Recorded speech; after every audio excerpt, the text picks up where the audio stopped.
Doctor बीना चतुर्वेदी की आवाज़ में उनके कहानी संग्रह प्रतीक्षा से सुनिए कहानी अनुपम उपहार। इस कहानी की नायिका बचपन से लेकर युवावस्था तक अनेक दुखों को सहन करती रही थी।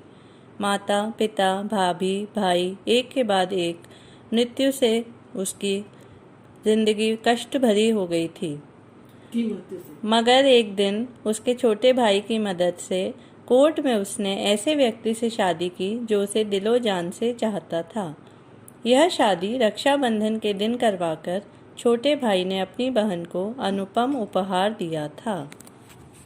सुनिए कहानी अनुपम उपहार।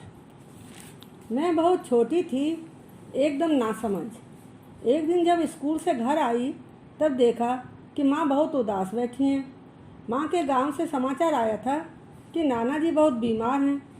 यदि तुम उनके अंतिम दर्शन करना चाहती हो तो शीघ्र आ जाओ, वह तुमको बहुत याद भी कर रही हैं। अगले दिन सुबह की बस से हम लोग रवाना हो गए। शाम को गांव पहुंचकर बस स्टैंड से पैदल ही हम लोग घर जाने लगे। रास्ते में माँ के परिचित लोगों ने बताया कि नाना जी नहीं रहे। गली के मोड़ से ही घर के दरवाजे तक लोगों की भीड़ लगी हुई थी। माँ को बहुत रोना आ रहा था। माँ का रोता हुआ देखकर हम तीनों भाई बहन भी रोने लगे। पापा जी ने हम तीनों के हाथों को कसकर पकड़ रखा था।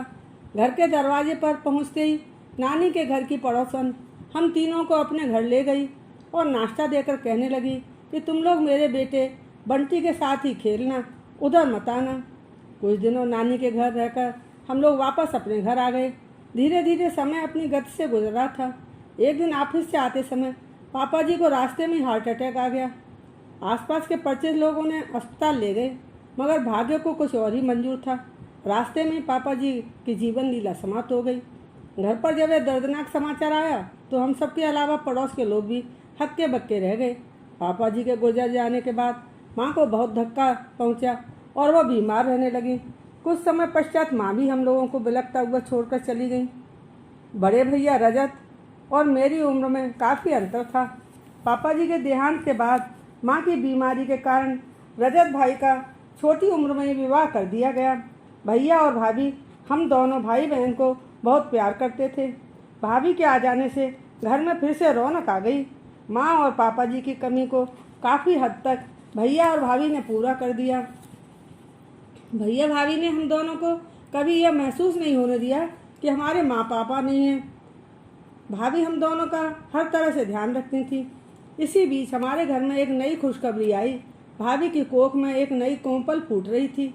यह खबर सुनकर घर में सभी लोग बहुत खुश थे। नए मेहमान के आने का बेसब्री से इंतजार करने लगे। भगवान से शायद हमारी खुशी देखी नहीं जा रही थी। डिलीवरी के दौरान भाभी का केस बिगड़ गया। बड़े से बड़े डॉक्टरों को दिखाया, मगर डॉक्टर लोगों ने बचा नहीं पाए। मैं उस समय मात्र 16 वर्ष की थी तथा छोटा भाई पवित्र 14 वर्ष का था। भाभी ने बहुत ही सुंदर बेटी को जन्म दिया। भैया पर हम दोनों भाई बहन की जिम्मेदारी तो पहले से ही थी, मगर अब इस नन्ही कली की जिम्मेदारी भी आ गई। भैया के साथ साथ हम दोनों भाई बहन इस नन्ही कली की देखभाल बड़े लाड प्यार से कर रहे थे। भगवान ने हम लोगों के लिए एक अनमोल खिलौना भेज दिया था। हमारे सभी रिश्तेदार और परिचित लोग भैया को दूसरा विवाह कर लेने के लिए दबाव डालने लगे। भैया बहुत ही असमंजस की स्थिति में थे। इस तरह का निर्णय लेना आसान नहीं था। बहुत सोच विचार के बाद भैया मजबूरी के कारण पुनर्विवाह के लिए तैयार हुए। भाभी के गुजर जाने के बाद भैया की शादी के लिए रिश्ता लेकर लोग हमारे घर के चक्कर काटने लगे थे। न चाहते हुए भी भैया को शीघ्र विवाह करना पड़ा। घर की परिस्थिति ही ऐसी थी। नई भाभी का आगमन हमारे घर में हो गया। घर का माहौल ऐसा था कि किसी के मन में कोई खुशी नहीं थी, मगर फिर भी सब कुछ हो रहा था। 2-4 दिनों में ही नई भाभी ने अपने रंग ढंग दिखाने शुरू कर दिए। न मालूम भगवान ने इनकी रचना कौन सी सड़ी गली मिट्टी से की थी। न तो शक्ल सूरत ही अच्छी थी और न स्वभाव। बहुत ही कर्कशा थी। उम्र में भी काफ़ी बड़ी थी। लोगों का कहना था कि कई बार इनके रिश्ते किए गए, मगर कहीं भी उनका रिश्ता नहीं हो सका। बार बार रिजेक्ट होती रही। अंत में इन्होंने शादी नहीं करने का फैसला ले लिया था। कहते हैं कि बिल्ली के भाग से छींका टूट गया। भैया की सरकारी नौकरी और जमीन जायदाद से प्रभावित होकर ही शायद नई भाभी ने विवाह किया था। इनके हमारे घर में पैर क्या पड़े, सब कुछ बर्बाद होने लगा। नाम तो शांति है, मगर थी अशांति का पिटारा। भाभी छोटी बच्ची को प्यार दुलार करना तो दूर, कभी गोद में भी नहीं उठाती थी, जबकि हम लोगों के लिए वह नन्ही कली परी के समान थी। अंत में उसे परी नाम से ही संबोधित करने लगे थे हम सब लोग। परी के सभी काम जैसे नहलाना, धुलाना, खिलाना, पिलाना, सुलाना, लोरी सुनाना, आज सभी काम मैं ही करती थी। इन सब कामों को करने में मुझे बड़ी आत्मसंतुष्टि मिलती। कई बार मैं ऐसा अनुभव करती जैसे मैं ही उसकी माँ हूँ। उसे देखकर मैं अपनी प्यारी स्वर्गवासी भाभी की स्मृतियों में खो जाती थी। भाभी का मुस्कुराता हुआ चेहरा मेरी आंखों के समक्ष आकर मुझे शक्ति प्रदान करता। उनकी स्मृतियों के सुहावने मौसम में मुझे ऐसा अनुभव होता जैसे मैं पुष्प गुच्छों की तरह खिल उठी हूँ। मैं परी को अपने सीने से लगाकर घंटों आंसू बहाती रहती। मेरी भाभी परी की माँ साक्षात लक्ष्मी थी। एक ही बात मुझे सर्वदा कचोटती रहती कि भगवान अच्छे लोगों को हमसे छीनकर अपने पास क्यों बुला लेते हैं।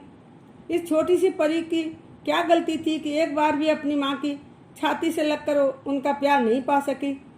छोटा भाई पवित्र भी परी को बहुत प्यार करता था। हम दोनों के द्वारा परी को प्यार करते हुए देखकर नई भाभी को बहुत जलन होती। परी के साथ हंसना खेलना उन्हें बर्दाश्त नहीं होता था, अतः किसी न किसी बहाने से हम दोनों को काम में लगा देने की कोशिश किया करती थी। काम करना हम लोगों को बुरा नहीं लगता था, क्योंकि काम करने की आदत हम लोगों की पहले से ही थी। माँ कहती थी कि जानवर ही अपने भोजन की व्यवस्था किसी न किसी प्रकार से स्वयं कर लेते हैं, लेकिन हम तो इंसान हैं। काम से कभी भी जी नहीं चुराना चाहिए। नई भाभी के द्वारा बताए गए सभी काम करने के बाद भी जब हम लोग परी के साथ मजे करने लगते तो भाभी का गुस्सा सातवें आसमान पर पहुंच जाता। यह स्थिति हम दोनों को बर्दाश्त नहीं होती, मगर हम लोग कुछ कर भी नहीं सकते थे। मन में तो कई बार आता कि इनको बताएं कि जिस परी से आपको इतनी नफरत है, उसी की वजह से आज आप इस घर में आ सकी हैं। हर व्यक्ति बड़े भैया को यही सलाह देता था कि इस छोटी सी बच्ची के लिए ही सही तुम शादी करने के लिए मान जाओ, इसे माँ की ज़रूरत है। धीरे धीरे समय अपनी गति से बढ़ रहा था। अब परी बड़ी हो गई थी, उसकी समझ का दायरा बढ़ने लगा था। भाभी के अत्याचारों को समझने लगी थी। प्रतिदिन सुबह से लेकर रात तक घर में क्लेश करते रहना यह भाभी की आदत में शुमार था। भैया के ऑफिस से आते ही हम लोगों की झूठी सच्ची शिकायतें करना उनकी दिनचर्या का सबसे बड़ा काम था। भैया स्वयं भी इन सब बातों के कारण बहुत परेशान रहते, मगर हम लोगों के समक्ष कभी भी अपनी परेशानियों को प्रकट नहीं करते। मन ही मन रोते और पछताते रहते। घर में शांति बनाए रखने के लिए उन्होंने अपने दिल पर पत्थर रख लिया था। यह उनकी मजबूरी थी और भाभी उनकी मजबूरी का फ़ायदा खूब उठाती। कहते हैं चिंता चिता से बढ़कर होती है, यही हुआ। भैया बीमार रहने लगे। तभी एक दिन मालूम हुआ कि भैया को कैंसर हो गया है। होने को कौन टाल सकता है। कुछ दिनों में भैया भी हम लोगों को छोड़कर भगवान के पास चले गए। भगवान को न हम भाई बहन पर दया आई और न परी पर। हमारा दुर्भाग्य देखिए, पहले हमसे हमारे माता पिता छीने, फिर माँ समान भाभी को छीना, और अब हम लोगों का आखिरी सहारा बड़े भैया को भी। समझ नहीं पा रही थी कि भगवान के घर किस तरह से न्याय होता है।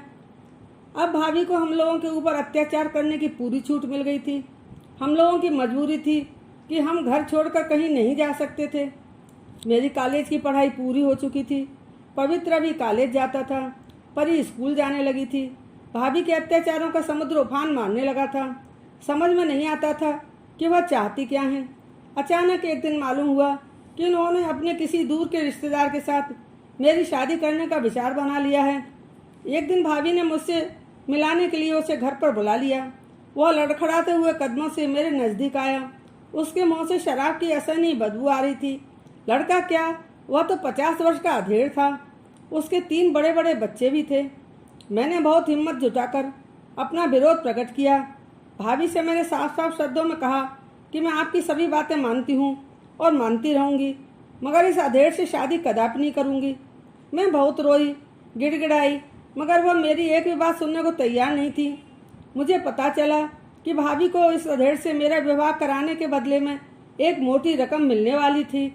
पवित्र ने भी भाभी को बहुत समझाया, मगर भाभी टस से मस नहीं हुई। मैंने अकेले में चुपचाप पवित्र को बताया कि कॉलेज में मेरे सीनियर वरदान ने मुझे प्रेम प्रस्ताव भेजा था। मैंने उसे कोई जवाब नहीं दिया था, जबकि वरदान को मैं भी पसंद करती थी। तुम उसके विषय में शीघ्र ही सब जानकारी प्राप्त करो। पवित्र ने शीघ्र ही पता लगाकर बताया कि उसका घर परिवार सब अच्छा है। पवित्र की मध्यस्थता लेकर मैंने और वरदान ने आपस में मिलना जुलना शुरू कर दिया। न जाने कैसे एक दिन भाभी को इस बात की भनक लग गई। फिर क्या था, भाभी ने घर में कोहराम मचा दिया। पवित्र ने वरदान को सारी बातें बताकर शीघ्र ही विवाह कर लेने की सलाह दी। रक्षाबंधन का त्योहार निकट था। पवित्र ने इस बार रक्षाबंधन के शुभ अवसर पर मुझे एक अनुपम उपहार देने का इरादा कर लिया था। रक्षाबंधन से एक दिन पूर्व वह मुझे कोर्ट लेकर गया। वरदान वह पहले से उपस्थित थे। वकील से बात करके पवित्र और वरदान ने सभी कागजी कार्यवाही पूरी कर ली। इस तरह वरदान के साथ मेरा रजिस्टर्ड विवाह शीघ्र ही संपन्न हो गया। रक्षाबंधन के अवसर पर पवित्र द्वारा दिए गए इस अनुपम उपहार ने मेरा जीवन सुधार दिया। रक्षाबंधन के अवसर पर ऐसा अनुपम उपहार शायद ही किसी भाई ने अपनी बहन को दिया होगा। भाभी को इस बात की हवा तक नहीं लग पाई, लेकिन परी के लिए मैं अपने मायके के घर में ही रहती थी। मैंने और पवित्र ने मिलकर भाभी को साफ साफ शब्दों में बता दिया कि उस अधेड़ आदमी से किसी भी स्थिति में विवाह नहीं होगा। यह सुनकर भाभी आग बबूला हो गई और उन्होंने मेरा भोजन पानी बंद कर दिया। यहाँ तक कि मेरी पिटाई करने पर भी आमादा हो गई। पवित्र ने भाभी से मेरी पिटाई बचाते हुए उनका हाथ कसकर पकड़ लिया और उनसे कहा कि भाभी आप बड़ी हैं, हम लोग आपका सम्मान करते हैं, इसी कारण अब तक आपके अत्याचारों को सहन करते रहे, मगर अब नहीं। उसी दिन पवित्र ने मुझे वरदान के साथ विदा कर दिया। रात में जब भाभी को इस बात का पता चला तो उन्होंने घर में हंगामा कर दिया। पवित्र पर भाभी खूब बरसी। इससे पूर्व पवित्र ने परी का दाखिला एक हॉस्टल में करवा दिया। यह सब जानकर भाभी की हिम्मत जवाब देने लगी। पवित्र ने वकील से मिलकर परी को गोद लेने की कार्यवाही भी अंदर ही अंदर पूरी करवा ली। मैंने और वरदान ने परी को गोद ले लिया। पवित्र ने बुद्धिमानी से सब काम कर लिए थे। अब पवित्र भी भाभी के चंगुल से छूट चुका था। वरदान और उनके परिवार के लोगों ने मुझे और परी को बहुत ही प्रेम और साहस के साथ अपना लिया था। वरदान को अपने जीवन साथी के रूप में पाकर मैं बहुत खुश थी। समय की गति बहुत तीव्र होती है। अब मेरे अपने 2 बच्चे, एक बेटा सुमंत और एक बेटी आकांक्षा थी। मेरे इन दोनों बच्चों के साथ परी बड़ी बहन जैसा व्यवहार करती थी। कुछ समय पश्चात परी कॉलेज में आ गई और दोनों बच्चे भी स्कूल जाने लगे। परी की शक्ल सूरत मेरी स्वर्गवासी भाभी के जैसी थी तथा उन्हीं के समान सुशील और व्यवहार कुशल थी। सभी लोग उसे मेरी बड़ी बेटी ही मानते। पवित्र की शादी उसकी पसंद की लड़की से हो गई। वह दोनों बहुत खुश थे। भाभी से हम लोगों को पूर्ण रूप से मुक्ति मिल गई। वह जमीन जायदाद पर सांप की तरह कुंडली मारे बैठी रह गई। वरदान की नौकरी में दिन दूनी रात चौगनी उन्नति होती रही। आज मेरे पास घर गृहस्थी की सभी सुख सुविधाएं हैं, मगर समय समय पर घर की याद तो सताती ही रहती। छोटा भाई होते हुए भी पवित्र ने कभी भी मुझे इस तरह की कमी महसूस नहीं होने दी। पवित्र की पत्नी अनुपमा बहुत ही सरल स्वभाव की सुंदर और सुशील थी।